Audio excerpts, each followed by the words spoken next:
Au voleur. Chapitre 1. L'hôtel des 5 terres. Quand mon oncle m'a annoncé que nous allions tous les deux en Italie, j'ai sauté de joie. J'adore partir avec tonton, c'est un grand scientifique. Marion, m'a-t-il dit, cette fois nous allons visiter le parc des 5 terres. Je me suis dit que j'avais beaucoup de chance. Une semaine plus tard, nous étions dans le train qui longeait la côte italienne. Marion, regarde cette nature, me disait tonton, en me montrant le paysage. La mer était d'un bleu profond, bordée de falaises blanches sur lesquelles s'accrochaient des arbustes. Marion, regarde cette nature, me disait tonton en me montrant le paysage. Quand le train a ralenti, tonton a saisi nos valises contenant tout notre matériel pour observer la nature. « Nous arrivons, s'est-il exclamé. Nous allons descendre ici, puis nous monterons dans la montagne. C'est là que nous pourrons observer le plus d'espèces de plantes et de papillons. Ça va être formidable. » Le train s'est arrêté. Nous sommes descendus. La gare était située face à une plage bordée d'arbres aux fines branches. « Ma petite Marion, voici les tamaris, a commencé mon oncle, qui adore m'apprendre des tas de choses. Ces arbres ne poussent qu'en bord de mer. Nous n'en trouverons pas dans la montagne. » Mais un homme coiffé d'une casquette noire à galons dorés l'a interrompu. La gare était située en face d'une plage bordée d'arbres aux fines branches. « Monsieur Hector, mademoiselle Marion ? » ?»« Oui, c'est bien nous, » a répondu tonton en fronçant les sourcils. « Je viens vous chercher pour vous conduire à l'hôtel des 5 terres. Montez, je m'occupe des bagages. » Après avoir rangé toutes nos affaires dans le coffre, le chauffeur a démarré. L'auto roulait sur une route sinueuse bordée de citronniers et d'orangers. L'air sentait le jasmin. 15 minutes plus tard, la voiture s'arrêtait devant une maison aux volets verts.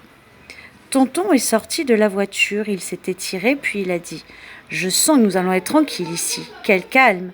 Juste à ce moment-là, quelqu'un a hurlé « Au voleur, ma sacoche, on a volé ma sacoche !» Juste à ce moment-là, quelqu'un a hurlé « Au voleur, ma sacoche, quelqu'un a volé ma sacoche !» Chapitre 2. Un voleur à l'hôtel. Nous sommes rentrés dans l'hôtel. L'homme qui criait est arrivé dans le hall comme une furie, les cheveux dressés sur son crâne. Il n'arrêtait pas de gesticuler, la colère déformait sa bouche. « Ma sacoche !» continuait-il à hurler. « Mais enfin, monsieur Coloretto, calmez-vous. Que contenait cette sacoche ?» a demandé une dame habillée d'une robe à fleurs, sans doute la patronne de l'hôtel. « Ce qu'elle contenait, mais des pierres précieuses. Des pierres précieuses ! Pourquoi les avez-vous gardées dans votre chambre ? Vous auriez dû les mettre au coffre, » a répondu la dame. L'homme qui criait est arrivé dans le hall comme une furie. « Mais je pensais que les clients de cet hôtel étaient honnêtes, » s'est exclamé l'homme. « Honnêtes ?» a répété d'un air pincé une dame assise sur un fauteuil roulant. « C'est vite dit, moi, je me méfie. » Personne n'avait entendu arriver cette dame habillée en noir. Elle portait des bottines poussiéreuses et avait un air désagréable. « Un voleur, chez nous !» a rétorqué la patronne vexée. « J'appelle la police, que personne ne sorte. » 2 autres clients sont apparus. Visiblement, ils avaient tout entendu. « Mais je dois aller au village, » a déclaré l'un d'eux, un homme grand et maigre. « J'ai un rendez-vous très important. » Ce client était habillé d'un élégant costume écossais. Ses chaussures venaient sans doute être cirées. On aurait pu se regarder dedans. « Moi aussi, j'ai un rendez-vous important. Je suis invité à un repas, » a ajouté un monsieur petit et trapu, portant d'énormes bagues à chacun de ses doigts dodus.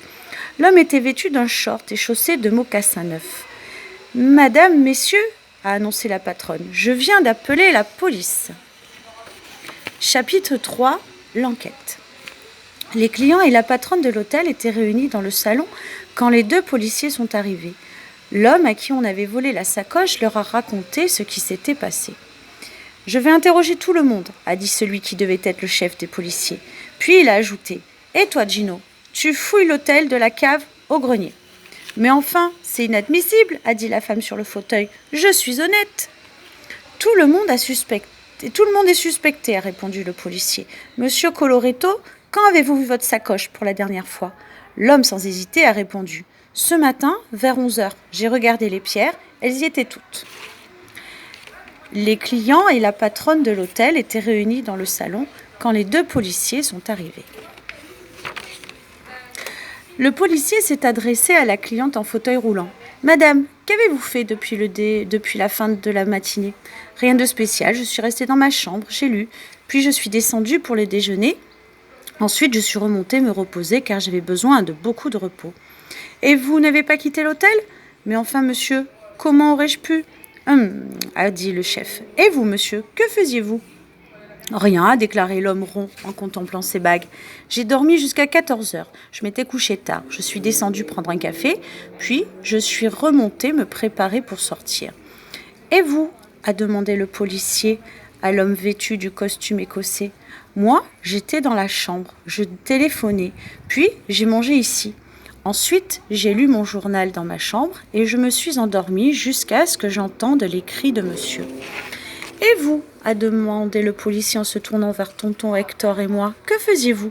Mon oncle allait répondre quand le 2e agent est revenu. Il a annoncé. Chef, il n'y a rien nulle part. J'ai fouillé partout. Chef, il n'y a rien nulle part. J'ai fouillé partout. Chapitre 4. Tout s'explique. Nous avons fini par regagner nos chambres. Dans mon lit, je réfléchissais et j'entendais de drôles de bruits. Le plancher craquait et dehors un hibou ululait. Impossible de fermer l'œil. Je me suis levée. Doucement, j'ai ouvert la porte. Dans le couloir, la lumière des veilleuses tremblait. Des ombres dansaient sur le mur. J'allais rentrer quand j'ai aperçu les chaussures. Comme tous les soirs, les clients les avaient déposées afin de les faire cirer. Une idée venait de germer dans ma tête. Je les ai ramassées et j'ai filé dans la salle de bain. J'ai installé notre microscope. Après avoir prélevé de la poussière sur chaque chaussure, je les ai analysées. 1 heure plus tard, je savais qui avait volé les pierres. Doucement, j'ai ouvert la porte. Dans le couloir, la lumière des veilleuses tremblait. Le lendemain, tonton et moi sommes descendus dans la salle à manger. Tous les clients prenaient leur petit déjeuner. La patronne préparait le café. J'ai pris une cuillère et j'ai tapoté un verre. Intrigués par le bruit, ils ont tous levé la tête. Je leur ai dit « Je sais qui est le voleur.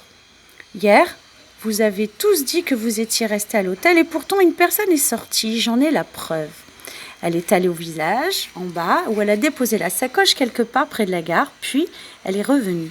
« Mais enfin, jeune fille, a dit l'homme aux bagues, comment savez-vous ? » ?»« C'est vrai, s'est écrié le client habillé de son costume écossais. Vous venez d'arriver ?» J'ai continué. Cette nuit, j'ai récupéré un peu de poussière sur vos chaussures. Sur l'une d'elles j'ai trouvé du pollen provenant d'un arbre qui s'appelle le tamaris. Cet arbre ne pousse pas sur les hauteurs des 5 terres. On n'en trouve qu'au bord de la mer, près de la gare. Ce qui veut dire qu'un des clients a volé la sacoche, est descendu près de la gare, l'a déposée quelque part et est remonté à l'hôtel. Quel talent, ma nièce! Et cette personne, qui est-ce à ton avis ? A demandé tonton, visiblement épaté par mon raisonnement. Je me suis avancée vers la dame sur le fauteuil roulant. Elle a bredouillé. « C'est impossible, je ne marche pas !» J'ai fait basculer son fauteuil vers l'avant. Elle allait tomber quand elle s'est dressée sur ses jambes. Maintenant, la voleuse était debout, devant nous. Elle qui avait essayé de nous faire croire qu'elle ne pouvait pas marcher, essayait même de fuir en courant. Mais tonton a saisi son bras et l'a retenue. Il ne restait plus qu'à lui faire dire où elle avait caché les pierres, et enfin nous allions pouvoir visiter la région et profiter du calme bien mérité. J'ai fait basculer son fauteuil, elle allait tomber quand elle s'est dressée sur ses jambes. Et voilà pour la lecture de l'album.